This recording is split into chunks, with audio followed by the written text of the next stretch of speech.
So today, friends, we're going to continue our look at the spiritual nature of the United Nations. And just to recap, we were looking at the Lucis Trust, once called the Lucifer Publishing House, which disseminates occult books worldwide and plays an indispensable and key role at major UN conferences. Now, I mentioned how I visited the Lucis Trust just over the street from the UN at its European headquarters in Switzerland and saw for myself the occultic books and a table with crystals on display. So friends, this is not imagined stuff or conspiracy theory, I've seen it for myself. Now, we saw how this group is looking for the return of Christ, and importantly, we asked exactly what Christ is it the United Nations is waiting for. Now, you can catch up on last week's broadcast by visiting my YouTube channel at endtimehour.co.uk. That's endtimehour.co.uk. Okay, so let's continue talking about the spiritual nature of the United Nations. So who on earth are the United Nations waiting for? Well, Paul Henry Spaak, first president of the United Nations General Assembly, apparently did not care when he made this damning statement. We do not want another committee. We have too many already. What we want is a man of sufficient stature to hold the allegiance of all the people and to lift us up out of the economic morass into which we are sinking. Send us such a man, and whether he be God or devil, we will receive him. Let me just say that again, friends. He said, and whether he be God or devil, that man that the United Nations are waiting for, whether he be God or devil, we will receive him. Now, further evidence of the religious aspirations of the United Nations go beyond the Lucis Trust and can be found inside the United Nations building itself. Now, since 1957, located on the west side of the public lobby is a meditation room dedicated to world peace for peoples of all faiths and religions. Dag Hammarskjöld, the Secretary General of the United Nations, personally planned and supervised every detail of the creation of the meditation room. Now, the room is all but empty except for an abstract mural and a 6.5-ton rectangular block of polished iron in the centre, illuminated by a single spotlight. Now, the abstract mural was created to evoke a feeling of the essential oneness of God, and the iron block an altar to the God of all, in accordance with the teachings of Theosophy, dedicated to the God whom man worships under many names and in many forms. And of course, we touched on Theosophy last week when we talked about the Satanist Helena Blavatsky and Alice Bailey of the Lucis Trust. Now, Dr. Robert Mueller, United Nations Under-Secretary General for 40 years, when speaking at the 20th anniversary of the Meditation Room in 1977, further illustrated the UN's religious agenda and beliefs when he said, meditation, prayer, dream, hope, vision, monitoring, guidance, foreseeing and planning all go hand in hand in so many different ways at the United Nations. Now, friends, this is Dr. Robert Mueller, United Nations Under Secretary General for 40 years. He said, for me, the tall building of the UN is an edifice of human hope and dream, jutting into the universe and receiving from that universe increasingly clearer messages. Perhaps we have reached a time of cosmic evolution. Little by little, a planetary prayer book is thus being composed by an increasingly united humanity, seeking its oneness, its happiness, its consciousness, and its full participation in the continuous process of creation and miracle of life. Now, once again, but this time on a universal scale, mankind is seeking no less than its reunion with the divine, its transcendence into even higher forms of life. Hindus call our earth Brahma or God, for they rightly see no difference between our earth and the universe. This ancient simple truth is slowly dawning upon humanity. Its full flowering will be the real great story of the United Nations. Friends, I don't know about you, but when I started to research this kind of stuff, it really blew me away. I could not have imagined that key figures within the United Nations would say things like this and believe things like this regarding the United Nations. Now, Muller holds no punches here, and he's quite clear about his aspirations concerning the United Nations. The UN building jutting into the universe is to communicate with the divine, and we can't help but remember, can we, the story of Babel. So it appears here that the fascination with Babel is not only reserved for the European Union alone. According to Muller, the final full flowering of the United Nations will be mankind reuniting with the divine. Now, this is a disturbing thought when considering that Theosophy's divine means Lucifer or Satan himself. But Muller goes even further, even presuming to speak for God concerning the UN when he said, "And God saw that all nations of the earth, black and white, rich and poor, from north or south, from east and west, and of all creeds were sending their emissaries to a tall glass house on the shores of the river of the rising sun, on the island of Manhattan, to stand together, to think together, and to care together for the world and all its people. And God said, that is good. And it was the first day of the new age of the earth." Now, another group that meets regularly in the meditation room and which is listed under the United Nations civil society organisations is the Aquarian Age Community. Now, their beliefs correspond to those of the Lucis Trust. Now, psychologist Susan McNeill's article, which was written for the group entitled "The Spiritual Work of the United Nations and the Liberation of Humanity," reveals that the group's reach has influenced and introduced ambassadors and UN staff to UN meditation. She goes on to say that General Secretaries Kofi Annan and Ban Ki-moon believe that the UN meditation room to be both important and significant. She divulges that the meditation room is situated right below the General Assembly. This, she believes, represents significant alignment. McNeill refers to meditation with alignment, focusing together until an all-at-one-ment of soul and mind occurs, believing that no other body can best accomplish this than the United Nations. Once this alignment has been effectively concluded, writes McNeill, quoting from The Rays of the Initiations by Alice Bailey, you have therefore as a guarantee of the return of Christ into public recognition. Finally, McNeill writes, it is a sacred call to strengthen the path of return for the Lord of Love. The spiritual work of the United Nations and the liberation of humanity meditation is, to my mind, a response to the invocative cry of humanity. Now, facilitating this liberation of humanity meditation and the so-called cry of humanity, the United Nations have adopted into their rules of procedure, Rule 62, a minute of silent prayer or meditation. The official UN website writes the following: immediately after the opening of the first plenary meeting and immediately preceding the closing of the final plenary meeting of each session of the General Assembly, the President should invite the representatives to observe 1 minute of silence dedicated to prayer or meditation. So the United Nations take very seriously the act of meditation. Sri Chinmoy, the UN's official meditation leader from the 1970s until his death in 2007, wrote the following words and music for this UN hymn called UN Meditation, which was sung at the 20th anniversary of the meditation room. UN meditation, a soulful cry to reach the vastness of oneness sky. UN meditation's meditation group, a simple truth-serving, all-loving troop. United Nations meditation room, to stop for good the birth of cosmic doom. UN meditation, a soulful cry.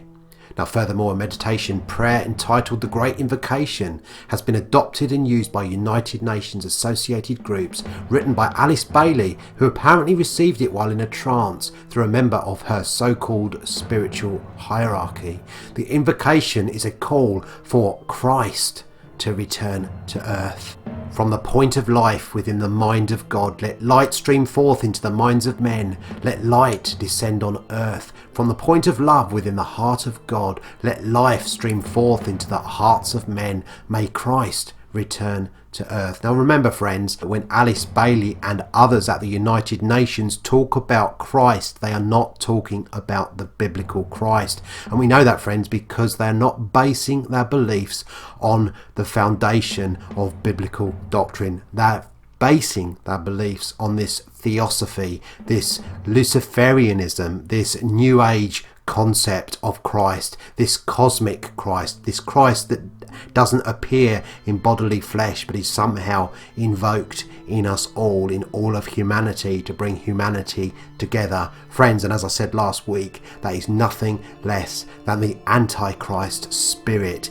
The Antichrist spirit, friends, is embodied in the United Nations, and it's a startling fact to realise it as you begin to explore and uncover the truths hidden in darkness at the United Nations. Now this invocation continues from the centre where the will of God is known. Let purpose guide the little wills of men, the purpose which the masters know and serve, from the centre which we call the race of men. Let the plan of love and light work out, and may it seal the door where evil dwells. Let light and love and power restore the plan on earth. Now friends, if you didn't know the background of Alice Bailey and others, you may wonder, is this a Christian invocation? Is this a Christian poem? But friends, as I said, because we know the background, because we know these people, because we know of their connections, and we know of the Lucis Trust and its dissemination of occult material across the earth, we can be absolutely sure, friends, that this is not Christian at all. This is not Christianity. This is not for Christ. This is against Christ. This is Antichrist. The so-called restoration of the plan on earth referred to in the prayer is important. Firstly, we need to gain some understanding about what the plan is. In her book, The Externalization of the Hierarchy, which opens with the Great Invocation meditation, Alice Bailey makes it clear that part of the plan relates directly to the Jews. Bailey writes, "The Jews are instruments in the working out of the plan for the production of certain syntheses and to bring humanity to certain realizations and decisions."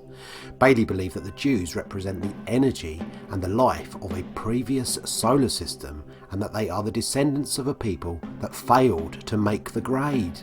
According to Bailey's teachings, the Jewish race was the highest product of that past solar system, and that is why the Jew has insisted upon being separated from all other races, because they brought with them from the previous solar system the belief that his race was the chosen people. Bailey writes that now the Jew must learn the lesson of absorption and cease his wandering. Bailey believed that not only should the so-called insistent beliefs of the Jew have been relinquished long ago, but that belief has also governed the law of marriage, which also should have ceased thousands of years ago. This helps us to discern why and how the sanctity of traditional Judeo-Christian marriage is under vehement attack in the Western world. It is nothing less than part of an occultic agenda instigated by the Luciferic teachings of Alice Bailey and others. It is Judaism, teaches Bailey, that has caused the stirring up of hate and global tensions. One of the ways to bring about world peace is for the Jewish people to undergo what she calls racial fusion, and a letting go of his own separative tendencies and of his deep sense of persecution. Once the Jew understands that the law of karma is working out against him because of his racial acts and deeds of conquest, terrorism and cruelty, then the solution will follow.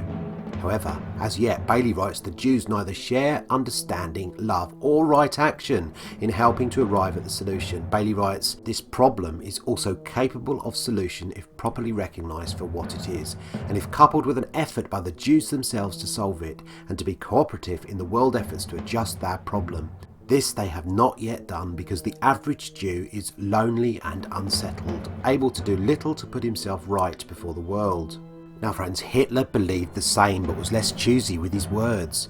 Only when this Jewish bacillus infecting the life of peoples has been removed can one hope to establish a cooperation amongst the nations which shall be built up on a lasting understanding. Now of course Hitler's answer for the solution to the problem differed, as we know from the outcome of Göring's infamous memo which referred to the final solution of the Jewish people. Now Bailey writes that the major racial problem for many centuries has been the Jewish race, and it is this she believes that brought Germany to a critical point. Bailey describes the Nazi view, which she was apparently opposed to, concerning Judeo-Christian beliefs. Christian teaching and Christian ethics must necessarily be eliminated. Christianity must also be overthrown because it is based on Jewish sources. The rule of Christ must come to an end. Another indication, friends, that the Christ they're waiting for is not the Christ of the Bible. Bailey then describes her view concerning Judeo-Christian beliefs. Bailey blames the Apostle Paul and later theologians of the church for incorrectly interpreting scripture so as to bridge the gap between the spiritual future of the world and the Jewish dispensation which should have been passing out. She goes on to say that the teachings of the Son of God have been largely ignored and that the failure of Christianity can be traced to its Jewish background. In her view, loving action and loving service should have been taught instead of the blood sacrifice and the emphasis on the existence of a wrathful God needing to be placated by death, and which embodied the threats of Old Testament Jehovah in the Christian teaching of hellfire. Now, exactly where the difference lies, friends, between Bailey's beliefs concerning Nazi ideology and our own teachings is confusing, to say the least. According to Bailey, the Nazis wanted to overthrow Christianity because it was based on Judaism. They believed the rule of Christ must come to an end. Bailey teaches that the so-called failure of Christianity can be attributed to the fact that it is based on Judaism and that the atoning blood sacrifice of Jesus Christ was a mistake. Let us make no mistake here, friends. Bailey, like Nazism, makes it clear Judaism should be eliminated, or in Bailey's more diplomatic phraseology, absorbed or racially fused, and that Christianity is by default a failure because it is based on Judaism. By declaring Christianity a failure, is not Bailey also attempting to overthrow Christianity? And by suggesting that the blood sacrifice of Christ was a theological error, is she not also proclaiming that the rule of Christ should come to an end, just like Hitler suggested? Now, considering the ideas of Theosophy's founder Blavatsky, the anti-Semitic sentiments taught by Bailey should come as no surprise at all. We mentioned earlier how Blavatsky promoted the belief of the Aryan race, which influenced Hitler and led to the Holocaust. Bailey, taking her beliefs from Blavatsky, had strong feelings concerning the Jewish race too. Although Bailey did not condone the atrocities committed against the Jewish race throughout history, we can see that her rationale concerning the Jews is indeed disturbing and certainly doesn't help to stem the tide of Jewish persecution that exists to this day. In 1953, Bailey wrote of the Jews that aggressive history, as narrated in the Old Testament, is on a par with present-day German accomplishment. Today the law is working and the Jews are paying the price, factually and symbolically, for all they have done in the past. They have never yet faced candidly and honestly as a race the problem of why so many nations from the time of the Egyptians have never liked them or wanted them. It has always been the same down the centuries, yet there must be some reason inherent in the people themselves when the reaction is so general and universal. That approach to that direful problem has been one of supplication or of a distressed complaint or of unhappy despair. That demand has been for the Gentile nations to put the matter right, and many Gentiles have attempted to do so. Until, however, the Jews themselves face up to the situation and admit that there may be for them the working out of the retributive aspect of the law of cause and effect, and until they endeavour to ascertain what it is in them as a race which has initiated that ancient and dire fate, this basic world issue will remain as it has been since the very night of time. The encouragement of this kind of shocking teaching must lead to a stark indictment of the United Nations. What exactly are they thinking? Listing under their civil society organisations the Lucis Trust, whose apparent expert field of activity is culture, human rights, humanitarian affairs and values. What about the culture and the human rights of the Jewish people, who the founder of the Lucis Trust believes should be eradicated? What about the rights of Christians and the values taught in Christianity, which Bailey says are nothing more than a failure because they are based on Judaism? Now, these ideas don't sound expert at all, do they? They sound racist, anti-Semitic, anti-Christian, and in truth resonate more with Adolf Hitler's Nazi ideology.